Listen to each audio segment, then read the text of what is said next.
Here's the CBSSports.com NASCAR report. Sunday afternoon at New Hampshire Motor Speedway, Greg Biffle made a big statement in who will win the 2008 NASCAR Sprint Cup Championship as the Roush Fenway Racing driver picked up his first checkered flag in 33 races, outrunning Jimmie Johnson to win the Sylvania 300 and the opening race of the 2008 NASCAR Chase for the Sprint Cup Championship season. Biffle passed Jimmie Johnson with 11 laps to go and went on to score his 13th career Sprint Cup Series victory. My car just kept getting better and better as the day went, and that's not normally the case, so that's why I didn't adjust much on it. And I knew I had a little bit left at the end. I backed way off, trying to save some brakes and fuel for the end, and I'm sure that Jimmie did as well. And Greg told me that we were catching him about a tenth a lap. So either he slowed down or his car was starting to slow down.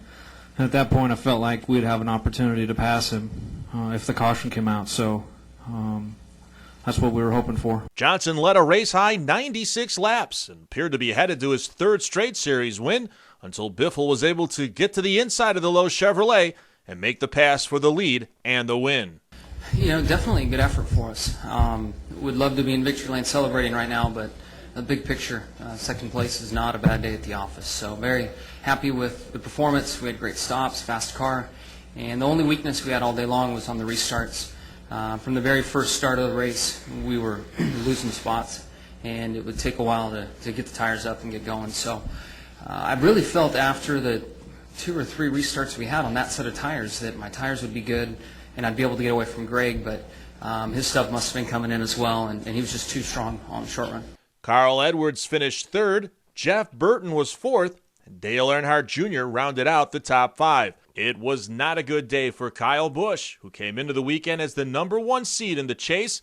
A broken sway bar early in the race put Busch 2 laps down. He was later caught up in a backstretch accident, wound up finishing 34th, and plummeted to 8th in the point standings. Edwards and Johnson are now tied for the lead. Biffle has rocketed up to the 3rd spot, only 30 behind.